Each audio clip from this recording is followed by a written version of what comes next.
annual Vanier College Symposium on the Holocaust and Genocide. I'm Marlene Grossman and I co-coordinate the symposium. I'm also a psychology teacher at the college. Jacky is our afternoon speaker. He teaches anthropology at Vanier College. He is one of the co-founders of the Open Door Network, which aims to sensitize Vanier staff to the diversity in sexual orientation and gender identity.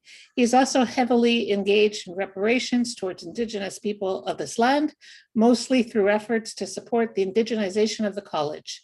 Outside the college, he has been involved in several groups in the queer and Indigenous communities in Tioh'tia, which is Montreal. So, Jacky, whenever you're ready. I'm ready. Hi, everybody. I'm happy to be here. Ramadan Mubarak to our Muslim colleagues and students. And so the title of the talk today is The Pink Triangle, the Persecution of Queers During the Holocaust. I'm always happy to give this talk. I do it every few years during the Holocaust and Genocide Symposium.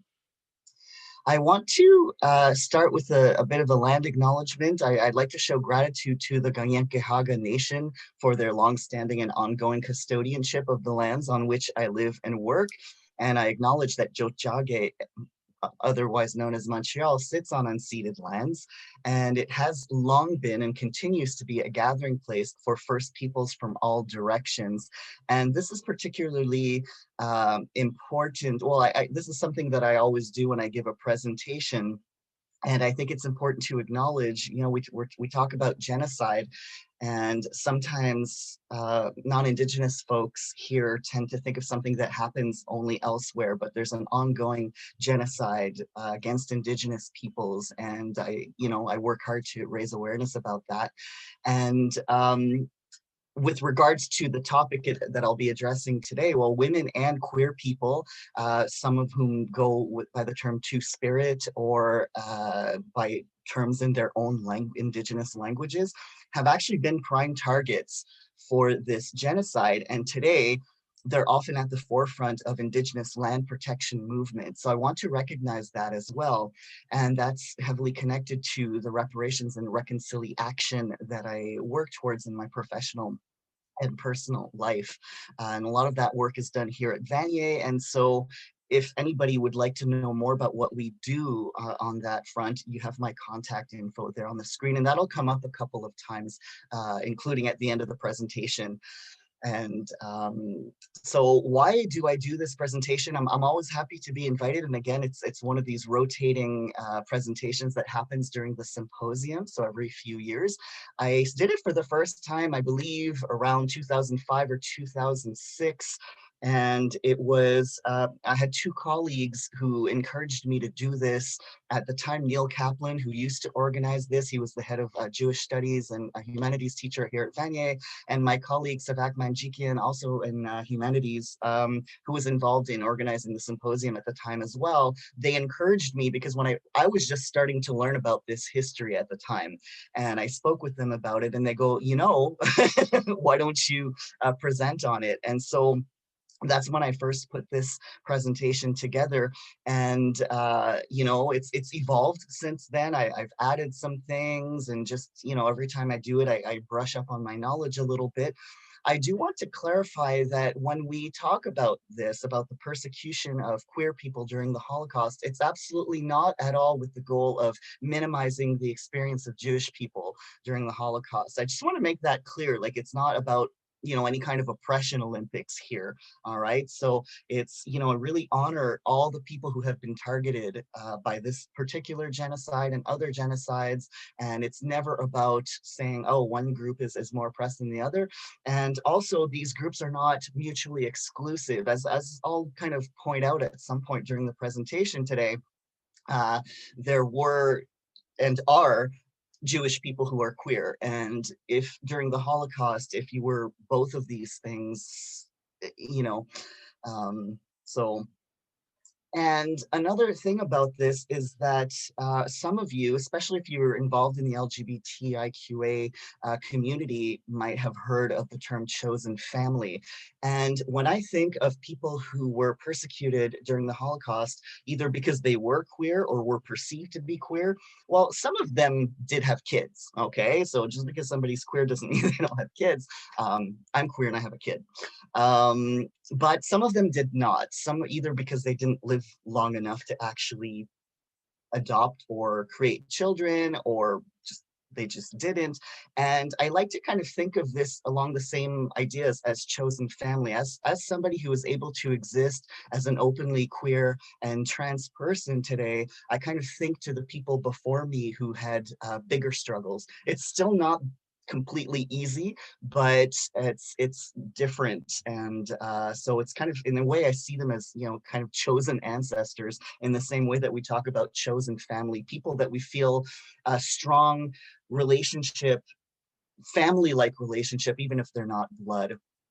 And finally, like with any kind of mass discrimination that leads to these kinds of atrocities, this could happen again. I mean, so, and we'll see that even with this particular history, you can have a period where everything feels very open and safe, and things can change very fast. And so we can never just kind of sit on our laurels. And so to me, raising awareness about how fast these kinds of shifts can happen is important, because we can keep in mind that we can't take anything for granted today. We always have to kind of be vigilant when we see the rise of overt hatred. So the last thing that I want to say before I jump into the subject matter is that I will make these slides available to anybody who writes to me. So my email's there. You can find me on Myo as well. And I say this because I know a lot of students come to these things with a class, and sometimes you're expected to do an assignment on it, and you're stressed, you're taking notes, and I have about 20-25 minutes max to present this. I'm going to be going kind of fast. And there is a Q&A box, so you can put your questions there, and at the end we will have a Q&A session. But don't stress too much about getting everything written down. If I pass to another slide and you're like, oh no, I missed something, don't panic. You can just drop me a line and I'll send you the slides. So just some vocabulary, just to clarify things, because it's hard to find the right terms sometimes without somebody somewhere being annoyed by the word. When I say queer, it's understood that this has been used as a slur against anybody who was perceived to go against the gendered or sexual norms.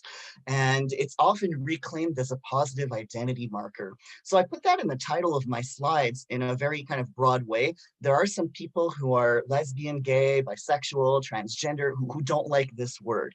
So if you're not, in one of these identities, maybe be careful with it, but some of us do use it as a positive identity marker. So I kind of use it here, but again, with the understanding that not everybody who was persecuted, or even today, people who are bullied for whatever reason, because people might perceive them as queer, they don't actually identify that way and might not even engage in any of the behaviors that are attributed to them. And this is very, very relevant for our topic today, because we can't assume anything about identities and behavior of people targeted by homophobic oppression now or during the Holocaust or at any other time, okay? And so that'll come up again in terms of that like perceived versus actual identity. And also at the time, we're talking about, the 1920s, 1930s, 1940s, terms were used differently there. So you're going to see in the slide sometimes the word homosexual or homosexuals in there. And it's not a term that's super popular today. But I use it because that was kind of the ideology at the time of the people who were kind of targeting people for, perceived homosexuality, and it's kind of used as a catch-all. And again, if you're involved in the LGBTIQA community today, sexual diversity community, you know that there are distinctions between, say, sexual orientation and gender identity, and that transgender people can be gay or straight or bisexual, and that there's a lot of nuance, right? But at the time, this term homosexual was kind of used as a catch-all, regardless of gender. So some of the people we're talking about might have been what people today would identify as transgender, for example, but at the time that was not a term that was necessarily used. Okay, so just kind of be aware of that. Historical context is important when we use these terms, so just keep that in mind. If at some point you're like, Jackie, you should know better than to conflate these terms, well, yeah, and I'm not conflating them, I'm just referring to a very specific historical moment. So I think that's it for all the disclaimers and stuff. Sorry, it's just I think it's important to make these clarifications before we jump into things. So all that being said, what am I going to be talking about today? So I'm going to give you an overview of ideas about homosexuality in Germany before, during, and after the Nazi regime, the effects of some of these changes in ideology on people who were queer or perceived as such. And I'm noticing that my capitalization is a little wonky here. Sorry. I think you'll live. And where are we now? And kind of making connections between the symbolism that was used during this period and how they've been appropriated. So in order, like a lot of the laws that were put in place around, again, homosexuality reflect some of the kind of dominant ideologies at the time. So let's have a look at them. You might have heard about paragraph 175. This is a law that was in place starting in 1871. And this is the exact phrasing: unnatural sex acts, whether between persons of the male sex or of humans with beasts, are to be punished by imprisonment. A sentence of loss of civil rights may also be passed. Now, when you see unnatural sex acts between persons of the male sex, they're explicitly referring to anal sex here. Well, actually, no, they're implicitly referring to anal sex. So this is something that just kind of went without saying. It was really a focus on this act.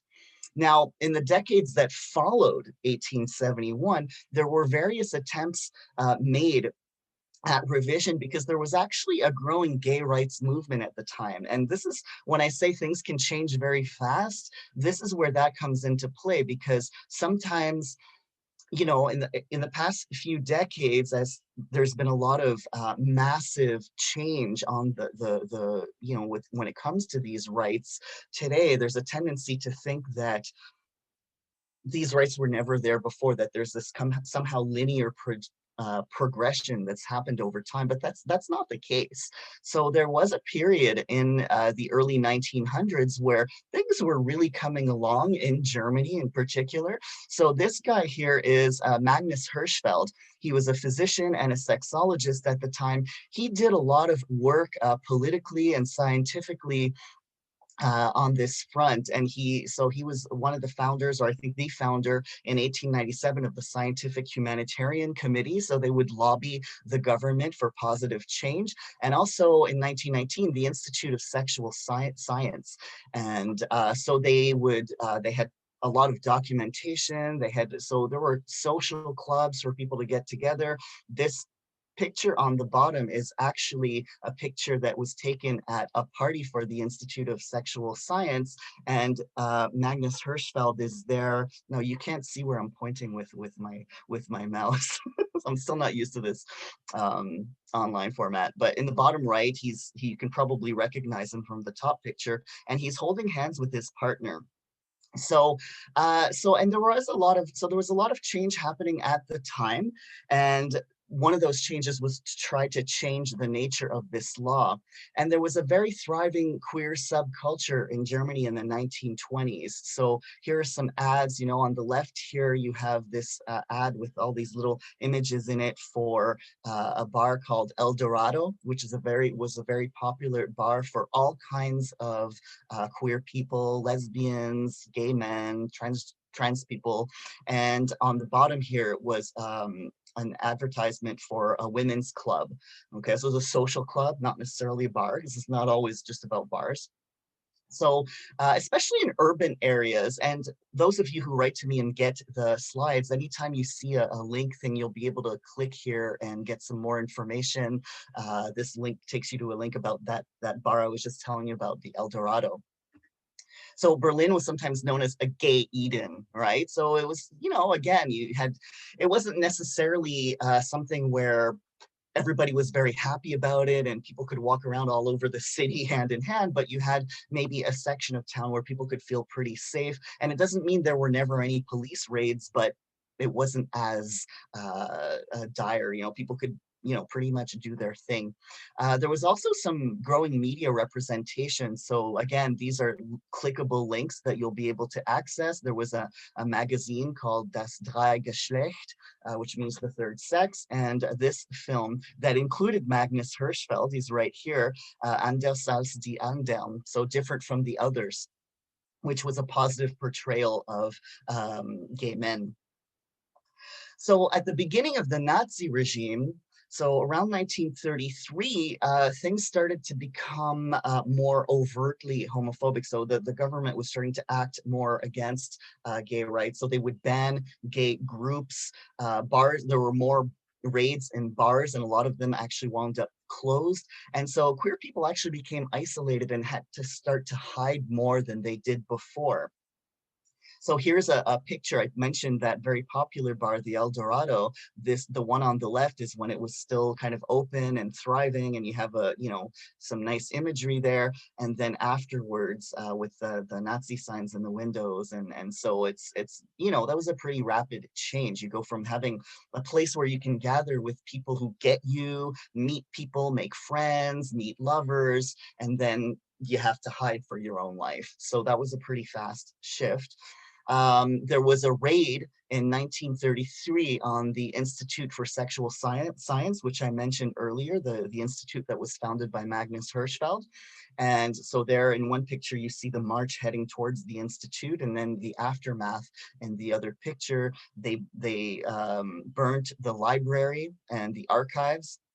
And of course, it was a place where people could become members. So you had names and addresses of people that they could hang on to find them and persecute them.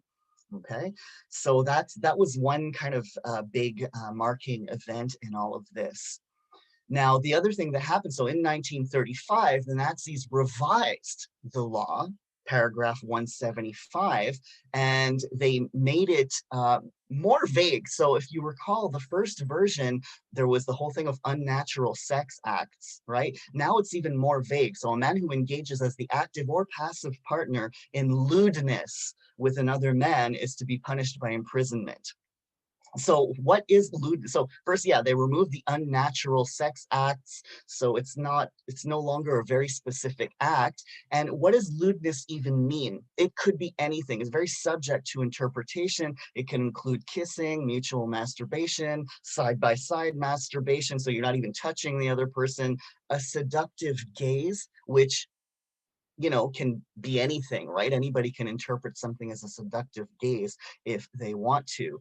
So this law really opened the gates for it being very easy to persecute somebody, because again, it's very much based in perception. And this reflects Nazi ideas about homosexuality. So this chart here is kind of a diagram of how they perceived homosexuality to be contagious, especially among men. Okay, we'll talk about women too, but it was seen as an illness that was contagious. So you see the number 1 there in that image, and that leads to, and this brings to mind what we're thinking about now, right, with COVID, paths of contagion. This is how they were portraying male homosexuality, and it's something that they wanted to control because it would spread if it wasn't contained. So you see all the links there.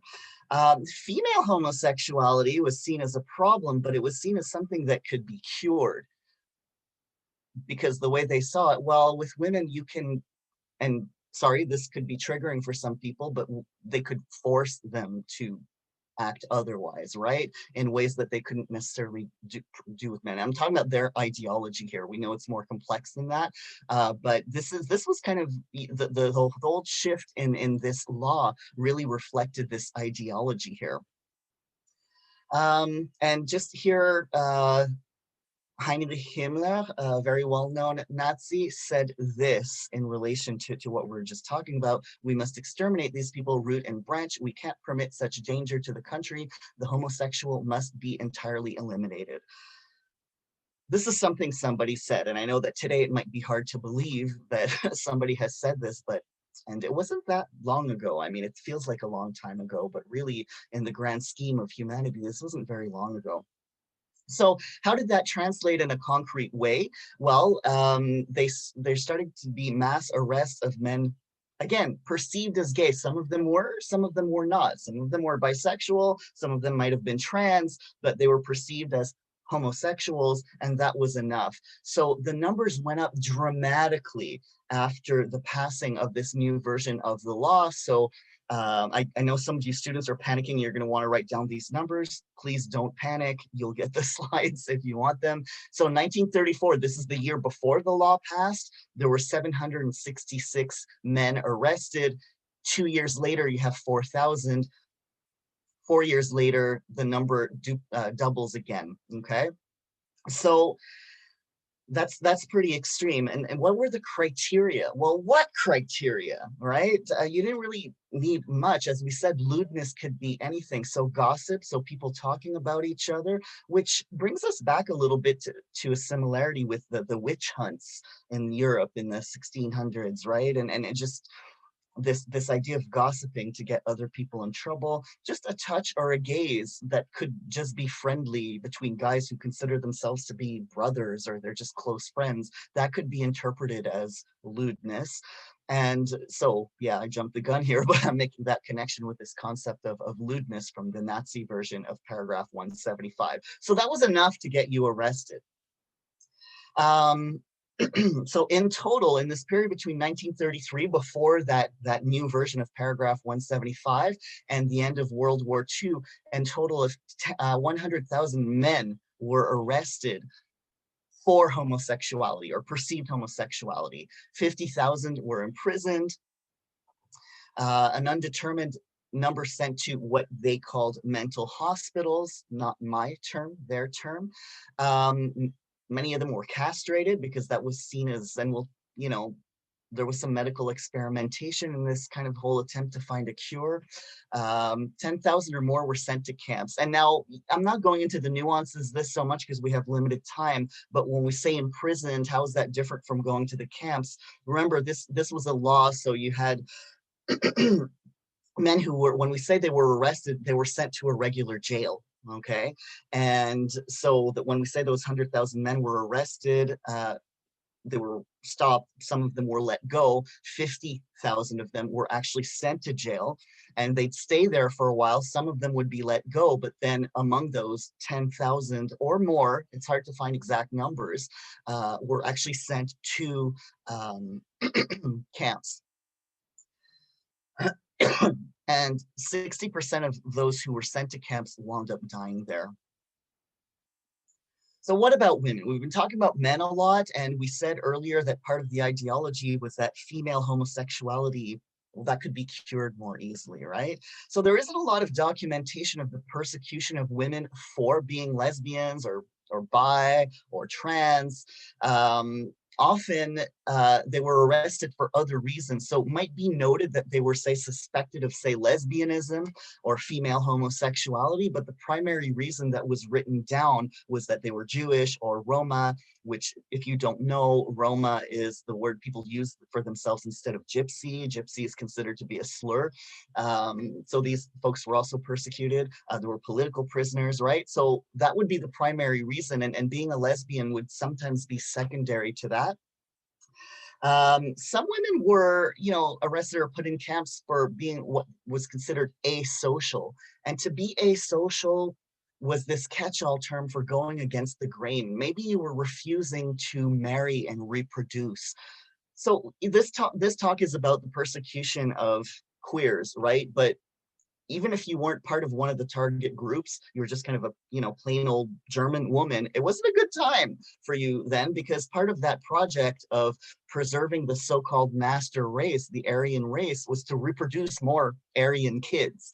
And so German women who fit that criteria were put under a lot of pressure to get married and reproduce that race. So if you refused to do that for whatever reason, you didn't have to be a lesbian. Maybe you were asexual, or maybe you just didn't want to have any kids. That's something that happens, and there's nothing wrong with that. But at the time, you were kind of going against your duty. So sometimes some women who might have been perceived as lesbians might have been put under that term, asocial. And even in cases where they weren't actively persecuted, they were still cut off from their community because of the closure of bars and clubs and things like that. So they still had to kind of go hide, and they wound up very isolated. And you know, if they were reported by somebody who was gossiping or something, they were watched more closely. And this is something that I already said. Now, some people wound up being able to hide and survived by, you know, getting married in a heterosexual marriage. So if, you know, gay man and lesbian were friends, sometimes they would get married to just hide, right? And so this is something that happened. And, you know, you need to understand that it's very much known that it was a question of life and death here. So it's kind of, people were helping each other out in whatever way that they could. Not everybody was necessarily willing to do that, but it's you know, I would suggest to abstain judging people for doing that, because, you know, if you're in survival mode, you do what you can sometimes. So, you know, kind of just, if you try to put yourself in the shoes of, you know, I mean, a lot of people, and for a lot of reasons, sometimes, especially during our youth and young adulthood, we feel we have to hide things about ourselves. And, you know, sometimes it is a matter of life and death, in the sense that sometimes people want to avoid bullying, which can lead to things like suicide. At this time, this was really very much a case of hiding for your life. Now, one would think that things got better when World War II ended, the Nazi regime ended. In fact, you know, as we know, Germany split into two. Paragraph 175 stayed on the books on both sides of Germany. So in East Germany, they actually went back to the version before the Nazi regime in 1950. And in 1968, they brought it down to 18. So it only applied if you had sex with minors. And then they abolished it in 1988, which is shortly before the reunification of Germany. In West Germany, at first, they actually kept the Nazi version, right? Which is interesting, right? Because sometimes people in North America see, well, West Germany was the better side because they weren't communists, right? And so they actually kept the Nazi version. In 1969, they kind of put in a clause of like, okay, we apply this to qualified cases. And in this case, the age of majority was 21. So then in 1973, they further limited it to, it only applied if you were having sex with people under 18. And interestingly, just as a side note here, well, sort of a side note, the arrest rate actually rose in West Germany after World War II. So, you know, after World War II, then you still had persecution of what people who were labeled as 175ers, so people perceived as gay, especially men. So because of the maintenance of paragraph 175, so instead of being liberated, they were liberated from the camps along with everybody else, but sometimes they would proceed to be rearrested. And if they weren't, they still had to hide. So survivors couldn't actually safely tell their stories until around the 1990s, because they could still be arrested and they were still heavily stigmatized. Sometimes people would go home to their families, but there was total silence around this because you couldn't talk about it. So there's a link there. Again, I encourage you, if you get these slides, there's a 15-minute video of one survivor's story. And there was, you know, this on the left here, you have the refusal of pension for victims of fascism. So after World War II, people who had been victims could get some kind of financial compensations. But if you were had been in the camps because you were perceived to be a gay man, you were refused. And and there was some artwork that came as a result in terms of people who wound up continuing to be persecuted or stigmatized to the point where they would commit suicide. So the unification of Germany in 1990, so came some pretty big changes. So paragraph 175 wound up being abolished in 1994. And in 2002, there was, in May 17th to be exact, so you know, 17.5, which signifies May 17th, and that was a symbolic date, right? Because of paragraph 175, there was actually a pardon of those convicted during the Nazi era. And then there was still some problems with that because some people argued, well, some people continue to be persecuted after. So what about them? So then in 2016, 2017, which is extremely recent, there were law changes in the law about compensations and pardons, including the post-war era. So, and if the individuals had died in the meantime, the money would go to gay rights groups. So there's been some positive changes since then, but some of them, as you see, are very, very recent. Okay. It took some time, but eventually there were some memorials to the gay or people perceived as gay victims of the Holocaust. This one is in Berlin. These are pictures that I took. I had the fortune to spend some time in Berlin, and there's a film clip here that I would encourage you to look at. It's a clip. So this block here, there's a little window that you look into. That's that black square that you see on the picture on the left. And when you step up to it and you look, there's a short clip that goes on a loop of two men kissing. And it's very poignant, but you can see it on YouTube. I guess, you know, we do want time for questions, but I'll just kind of really quickly talk about this. The symbols that were used for men arrested or put in camps for being homosexual was the pink triangle, and that's where the name of the talk comes from. And so it was a negative symbol. They were kind of really, you know, there were different symbols.